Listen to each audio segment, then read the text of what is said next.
բերել են մեր երկրի գլխին եւ մեծ պատերազմներ եւ փոքր ներխուժումներ, այսօրվա գործող ուժն է իրականում պատերազմի կուսակցությունը, այն իմաստով, որ այդ պարագային պատերազմները ուղղակի անխուսափելի են լինելու։ Անդրանիկ Քոչարյանը պետք է վայր դնի պատգամավորական մանդատը եւ կանչվի դատարան։ Հարգելի այստատիտողներ, Եվրոմեդիայի զրուցակիցը այսօր Ռազմաարդյունաբերական կոմիտեի նախկին նախագահ, Հայաքվե միավորման վարչության անդամ Ավետիք Քերոբյանն է, շնորհակալ եմ մեր հրավերը ընդունելու համար, պարոն Քերոբյան։ Պարոն Քերոբյան, նախ այսօր սկսենք հայտարարությունից Հայաքվեի տարածած փաստորեն համագործակցությունը Միասնության թվեր կուսակցության հետ դադարեցվել է, որն էր պատճառը, ինչ եղավ, ինչ հարցերում չկարողացաք համաձայնության գալ, որ որոշեցիք դադարեցնել։ Դրա մասին ամեն ինչ մեր հայտարարության մեջ ասված է, ես կրկնեմ ուղղակի այն ինչ որ ասված է այնտեղ, որ որոշ այսպես քաղաքական դիրքորոշումների հետ կապված համաձայնության չեկանք, դա դեռ չի նշանակում, որ համագործակցությունը դադարեցված է, ուղղակի այս ձևաչափը արդեն էլ չի գործում։ Ինչ հարցեր շուրջ փոքր մանրամասնաբար տեխնազուի հետ կապված։ Չէ, այդպիսի բան չկա, իրականում ավելի շատ հենց քաղաքական դիրքորոշումների շուրջ էր եւ դրանք այնպես չէ, որ անհաղթահարելի են, ուղղակի այս ձևաչափում դրանք այլևս այս համագործակցությունը հնարավոր չէ զարգացնել։ Ինչ ասել է այս ձևաչափում, այսինքն այլ ֆորմատով։ Այլ ֆորմատներով հնարավոր է, ես չեմ բացառում։ Ձևաչափ այն նկատի ունեմ, որ Միասնության թվեր քաղաքական միավորի առաջնորդությամբ կամ միավորի հետ միասին Հայաքվեն այս ընտրություններին մասնակցելու ձևը չի տեսնում։ Այսինքն հետագայում հնարավոր է քննարկումները շարունակվեն։ Չի բացառվում, քաղաքական կոնսուլտացիաները կշարունակվեն, այլ ձևաչափերով հնարավոր է համագործակցություն լինի, ամեն դեպքում գիտենք, որ եւ Հայաքվեն եւ Միասնության թվերը այսօր կարելի ասել արմատական անդիմություն են այսօրվա իշխանություններին։ Իհարկե որոշ հարցերում կա, ասենք, նույն Միասնության թվերի մոտ կա օրինակ տրիպի վերաբերյալ որոշակի դիրքորոշում, որը մենք ոչ թե չենք կիսում, այլ վերապահումներ ունենք, մինչդեռ իրենք դրա մասին այլ կերպ են արտահայտվում, բայց դա այսպես առանցքային չէ, այսինքն կան այլ հարցեր, որից հիմնականը վարչապետի տեխնազուի հետ կապված։ Չեմ կարծում, որ դա է հիմնականը, ընդհանրապես ասած ընտրացուցակների մասին շատ են խոսում, բայց դա չէ էականը։ Էականը, ինչպես ասացի, հենց քաղաքական դիրքորոշումների հետ է կապված։ Պարոն Քերոբյան, արդեն շատ ուժեր ընդդիմադիր, թե հայ-իշխող քաղաքացիական պայմանագիրը, թե ընդդիմադիր ուժեր հենց ցուցակները հրապարակել են։ Նախ որպես այսպես ամփոփում չափորոշիչները ցած ինչ գնահատական կտակ այս ցուցակներին եւ Հայաքվեի հետ կապված, եթե չեմ սխալվում, դեռ ցուցակը առաջին գոնե 30-ը հրապարակված չէ։ Ինչու՞։ Այդ ցուցակների հրապարակվելու եւ ընդհանրապես ցուցակները կազմելու հետ կապված կա օրենքի պահանջ, որ նախընտրական ցուցակները պետք է հաստատվեն կուսակցության համագումարով, արտահերթ համագումարով, հենց ընտրություններին նախորդող եւ այդ կուսակցությունները իրենց համագումարները անցկացրել են եւ ցուցակները հրապարակել են։ Դուք երբեք անցկացրել։ Ուրեմն մենք որոշակի խնդիրներ ունենք դեռևս կուսակցության կանոնադրության գրանցման հետ կապված, բայց նախատեսված է հենց 51-65 ազգային պահպանողական շարժում կուսակցության, որը դեռևս այդպիսի անուն է կրում հայկական քվե հայտարարված կուսակցությունը, դեռևս համագումարը չի անցկացված, ապրիլի 17-ին է նախատեսված, այդ ժամանակ էլ որոշումը կընդունվի, կարծում եմ, եւ ընտրությունների մասնակցության եւ դրա ձևաչափի եւ ընտրական ցուցակների հետ կապված։ Բայց տեխնազուի հետ կապված վերջնական որոշում արդեն կայացվել է ներսում։ Ես ինքս շատ այսպես վերապահում եմ վերաբերում քաղաքական ուժերի կողմից վարչապետի տեխնազու առաջին համարին վարչապետի տեխնազու ներկայացնելու մղումին, ինչու, որովհետեւ այդ պարագայում դու գոնե պետք է ոչ միայն վարչապետի տեխնազու ներկայացնես, այլ նաև կառավարության կազմ, հա, որովհետև եթե ներկայացնում ես վարչապետի տեխնացու, այսինքն հայտարարում ես եւ հավաստում ես քո մղումը, ցանկությունը կամ նպատակը իշխանություն վերցնելու, ապա դա միայն, ասենք, ընտրությունին հաղթելը դա ինքնանպատակ չի կարող լինել, պետք է ունենաս ծրագիր, պետք է ունենաս նախընտրական խոստումների ցուցակից բացի, պետք է ունենաս այո քաղաքական ծրագիր, կառավարման ծրագիր։ Դե ծրագիրել են ցուցակից բացի, դե ես մեկ-մեկ ուսումնասիրում եմ այդ ներկայացված ծրագրերը, որոշ կուսակցությունների մասով մանրամասն են տեղեկացված, օրինակ ասենք ուժեղ Հայաստանի անվտանգային ծրագրերն են մանրամասն տեղեկացված, որովհետև հրավիրված էի դրա ներկայացմանը։ Մյուսներինը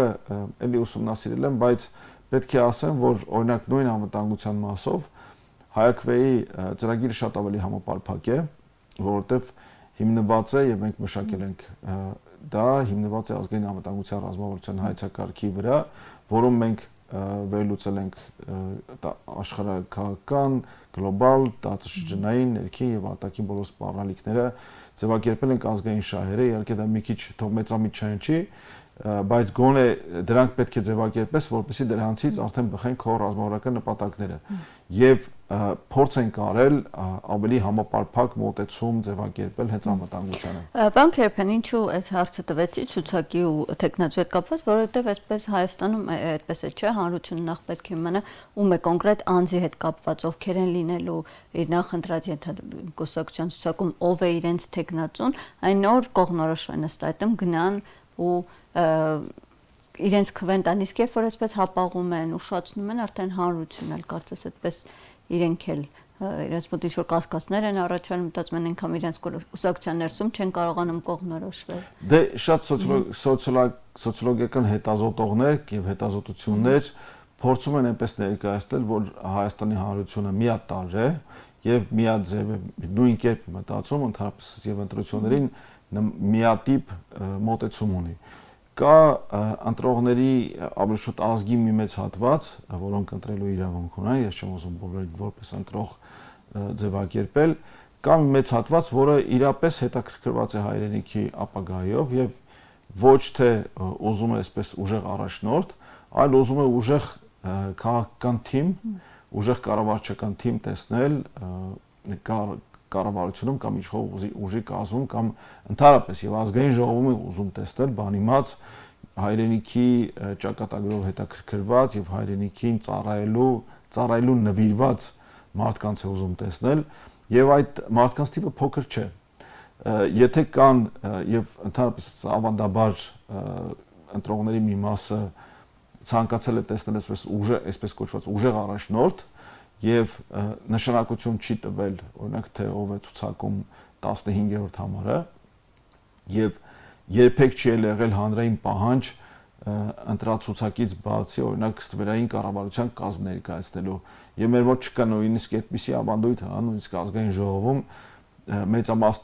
ընդդիմության ամենամեծ ֆրակցիան չի ներկայացնում կամ չի ներկայանում այսպես կոչված հենց ստվերային կառավարությունը, որը պարլամենտական հարուստ ավանդույթներ ունեցող երկրներում նույնիսկ կարելի ասել օրենսդրորեն ամրագրված եզրույթ է, օրինակ Մեծ Բրիտանիայում, ավելի շուտ Անգլիայի պարլամենտում, հա, Մեծ Բրիտանիայի պարլամենտում կա ստվերային կառավարություն, որը ձևավորում է ամենամեծ ընդդիմադիր ֆրակցիան, այսօր դրանք պահպանողականներն են, վաղ կլինեն, ասենք, լեյբորիստները եւ այլն, մեր մոտ այդ ավանդույթը չկա, բայց դա շատ կարևոր է։ Տարբեր էսպես մշակույթներ, տարբեր քաղաքականություն իրենց տենդենսներ։ Այո, պարլամենտարիզմի տարբեր մշակույթներ, մեր մոտ պարլամենտարիզմը դեռևս չի ձևավորվել, չնայած մոտավորապես, ասենք, 10 տարի է ապրում ենք խորհրդարանական համակարգում, կառավարման համակարգում, 9 տարի, իսկ ավելի ճիշտ է ասել, բայց միևնույն է այդպիսի այդ համակարգը չի ձևավորվել։ Իսկ ազգային ժողով մենք ունենք դեռևս 91 թվականից, 90 թվականից, երբ որ վերջի Գերագույն խորհուրդը կազմավորվեց, այն ուներ արդեն բոլոր այդպիսի տարերը, բազմակարծության եւ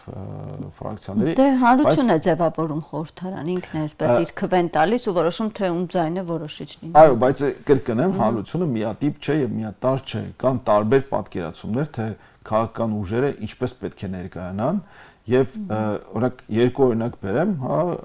ուժեղ Հայաստանը եւ Բարգավաճ Հայաստանը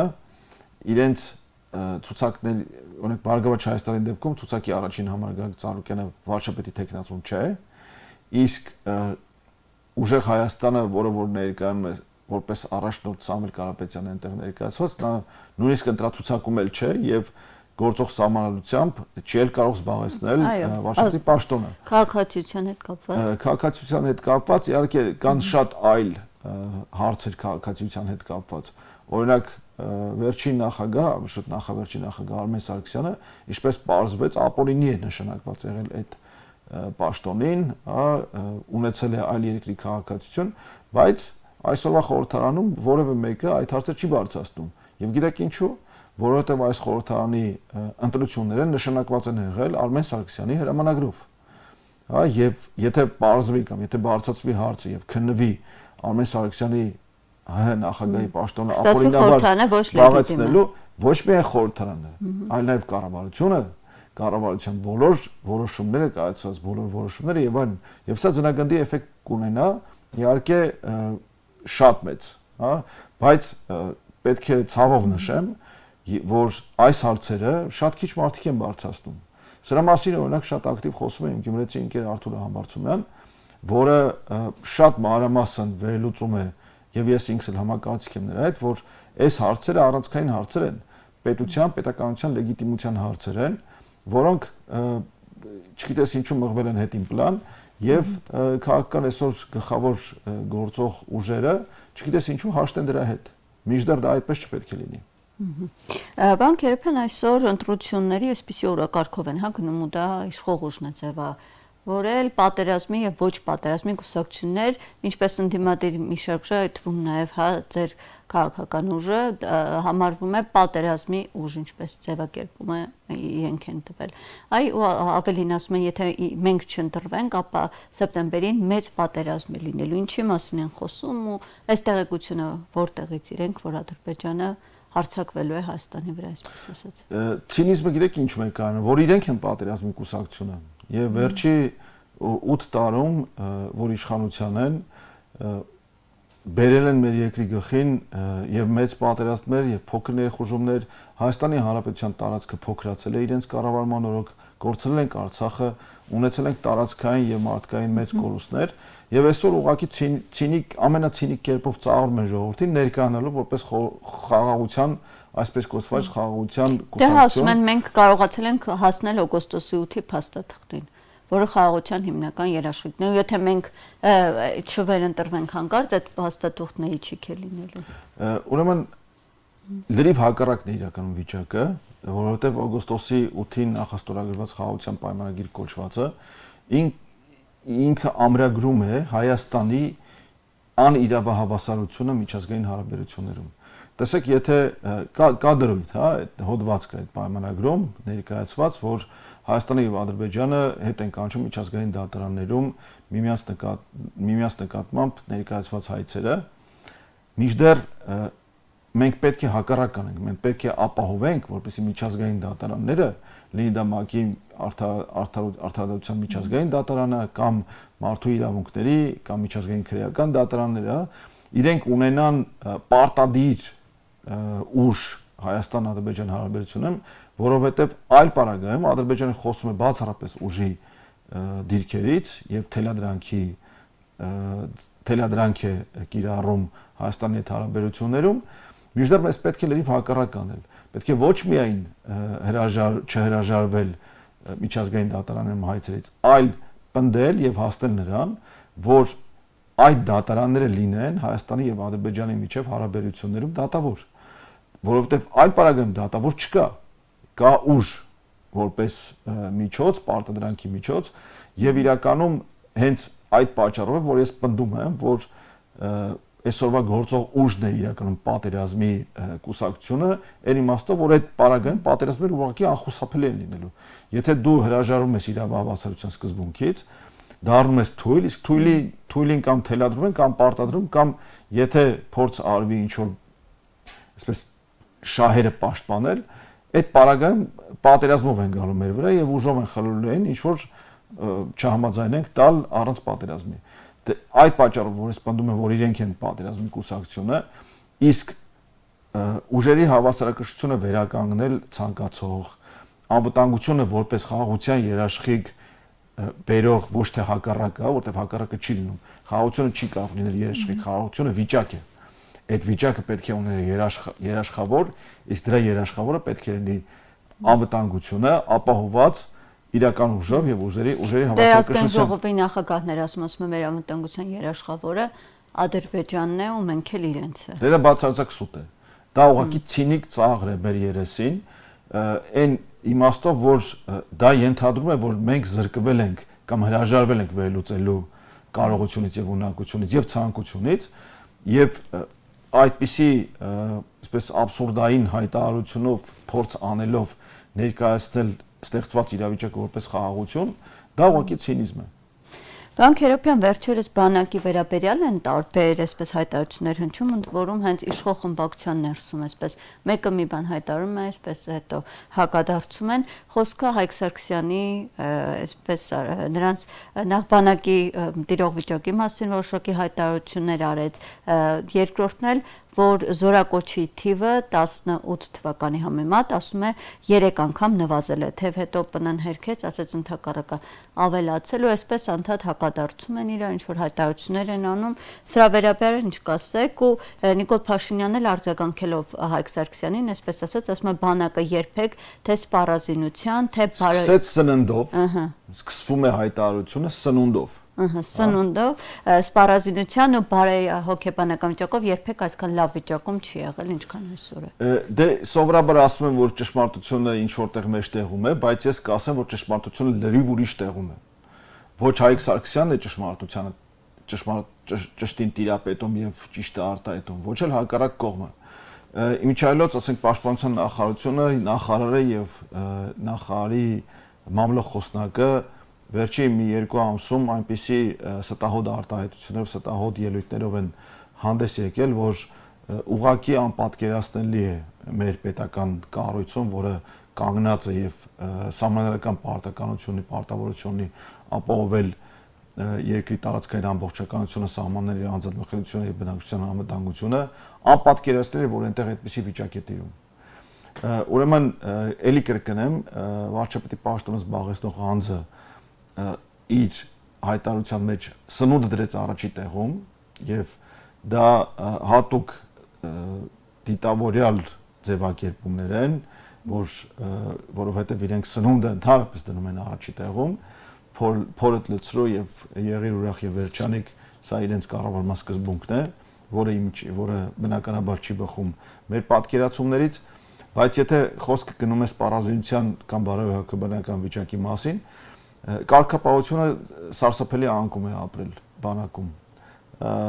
Բոլորովին վերջերս 1 կամ 2 շաբաթ առաջ տեղի ունեցավ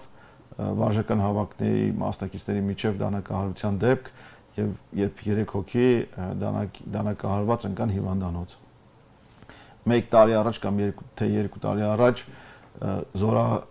զորացրումից 1 օր զորացրմանը 1 օր մնացած զինվորը մարտական դիրքից զորամասիչնելուց մնացել էր ձյան տակ եւ մահացել էր։ Հարբեցողության դեպքերն են շատ,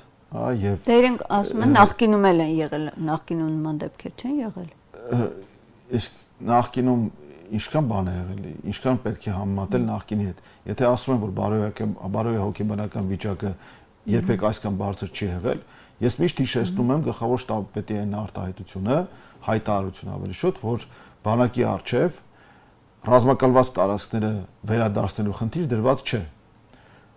Մնում է զարմանալ, էլ ինչ խնդիր դրված չի կամ հարց տալ։ Իսկ ինչ խնդիր է դրված։ Եթե դու ունես տարածքային ամբողջականությունը պահպանելու, գծիկ վերականգնելու սահմանադրական պարտավորություն, բայց դու այդ խնդիրը չես դրել, նշանակում է ավելորդ է զբաղեցնում այդ պաշտոնը, նշանակում է մենք բյուջեից ձեզ ավելորդ ենք աշխատավարձ տալիս, որովհետև դա է ձեր հիմնական պարտավորությունը, սահմանադրական պարտավորությունը։ Իսկ սպառազինության հետ կապված շատ են ասում, որ Հայաստանը երբեք այսքան զենք չի բերել 18 թվականից սկսած մինչ օրս։ Նախկին 30 տարիներում այսքան զենք չենք ունեցել ու ամսի 28-ին էլ մայիսին գիտենք, որ զորահանդես է նախատեսվում ու պատրաստվում են ցույց դնել ողջ սպառազինությունը։ Դե եթե համեմատենք թե ինչեր են բերել վերջի մի 4-5 տարում եւ նախկինում հնարավոր է խտությամբ, մատակարարների խտությամբ վերջի 4-5 տարին գերազանցում են նախորդող միջինում, հա, գերազանցում են նախորդ տարիների մատակարարումները։ Բայց եթե համեմատենք օրինակ, հա, S300 հակաօդային պաշտպանության համակարգը եւ Հնդկաստանից բերված, ասենք, ակաշները, հա, դրանք անհամեմատելի են։ Որակային առումով, ճշգրտության առումով, հեռահարության առումով եւ այլն եւ այլն։ Այսինքն այստեղ դժվար է ասել, օրինակ S300-ին համարժեք որևէ բան վերջի տարիների ընթացքում, ասենք վերջի 10 տարվա ընթացքում չի բերվել Հայաստան։ Կամ Իսկանդերի նման մի բան, հա, ասենք օպերատիվ մարտավարական հրթիռային համալիրներ 300-ից մի քիչ պակաս կիլոմետր հեռահարությամբ, այդպիսի բաներ չեն բերվել եւ չեն ստեղծվել Հայաստանում։ Միևնույն ժամանակ պետք է ասենք, որ այո, օրինակ ինքնագնաց կամ կիսա ինքնագնաց հրետանու մասով, այո, ինչ որ բաներ կան, չեն կարող շղթել, բայց բանակը դա միայն սպառազինությունը չէ։ Բանակը դա պատրաստությունն է, մարտական ոգին եւ սպառազինությունը։ Իսկ պատրաստության առումով ես պետք է մատնաշեմ, օրինակ անցյալ տարի սեպտեմբեր ամսին մարտական պատրաստության բյուջեից պաշտպանության նախարարության համարյա 1 միլիարդ դրամ կրճատվեց եւ տեղափոխվեց այլ հոդված։ Հա։ Նույնը վերաբերում է օրինակ ռազմավարության։ Դա ընդհանուր սպառազինության բյուջեից նկատի ունի։ Չէ, մարտական պատրաստության։ Մարտական պատրաստություն, այսինքն այն ծախսը, որ մարտական պատրաստության մասով պետք է անեին, առնվազն 1 միլիարդ դրամով թերակատարվել է։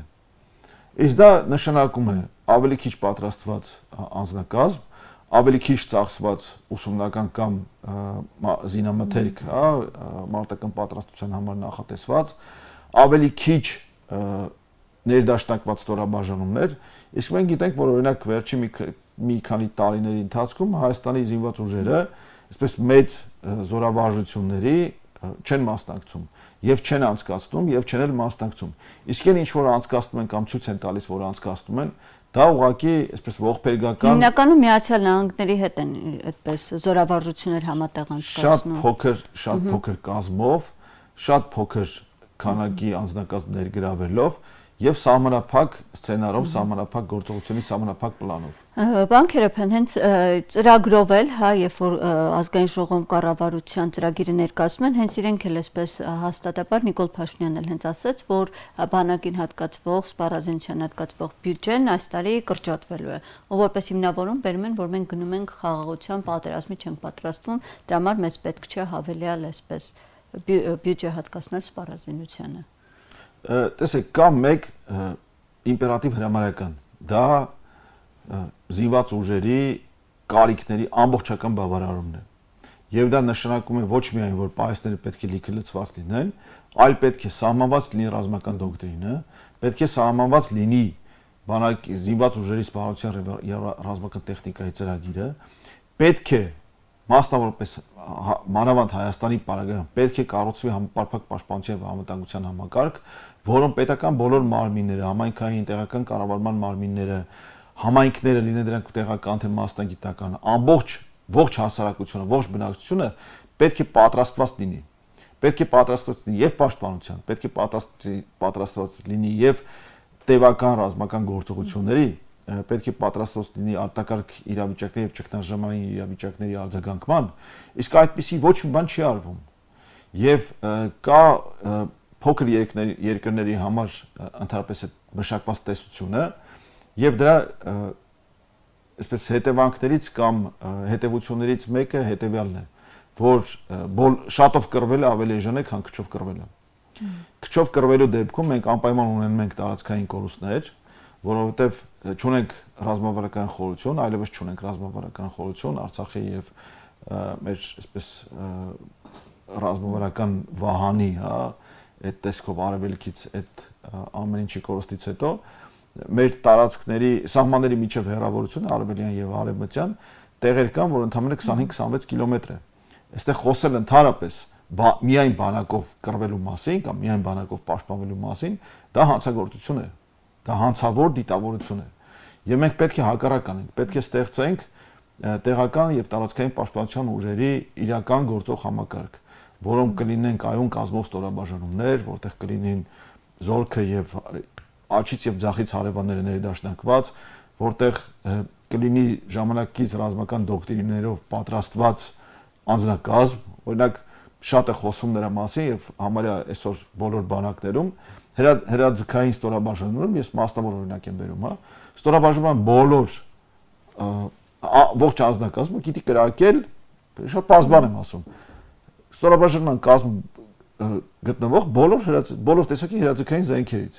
Իսկ մեր մոտ գնդացրորդի օգնականը նույնիսկ, հա, գնդացրից կրակել չգիտի կամ դրա արժանքը չի անցկացվում։ Եվ հակառակ ասենք, օրինակ դիպուկահարը նռնակատետորդի զենքից կրակել, նռնակատետից կրակել չի կարող, որովհետև չի մարզվում դրա պատրաստության ծրագրում, դա չկա։ Մինչդեռ պետք է լինի, այո, ժամանակից ռազմական դոկտրիներով, ժամանակից ռազմական պատրաստության մեթոդներով մարզված եւ պատրաստված զինված ուժեր, ակտիվ պահեստազոր, տարածքային եւ տեղական պաշտպանության ուժեր։ Սա չի արվում։ Եվ պարոն Քերոբյան, վերջում ես ուզում եմ մի հայտարարության անդրադառնանք, խոսքը Անդրանիկ Քոչարյանի մեծ աղմուկ բարձրացած հայտարարության մասին էր, որ իր տղային ինչպես ինգ բառերով բնութագրեց բարձրակարգ տղա է, եւ իր հայտարարությունից ստացվեց, որ այն տղաները, ովքեր այսօր բանակում են ծառայում, այսպես կրթվելու, կրթության ցանկություն չունեն ու ոչ բարձրակարգ են իր ձևակերպմամբ, հա։ Ես մի բան ասեմ, ես միանում եմ իմ բոլոր ընկերների եւ բոլոր քաղաքացիների այն կոչերին, որ Անդրանիկ Քոչարյանը պետք է վայր դնի պատգամավորական մանդատը եւ կանչվի դատարան։ Եվ կանչվի դատարան։ Այո, կանչվի դատարան զինված ուժերի պատիվը եւ արժանապատվությունը վիրավորելու եւ ոտնահարելու համար։ Շնորհակալ եմ ձեզ զրույցի համար։ Պարոն Քերոբյան։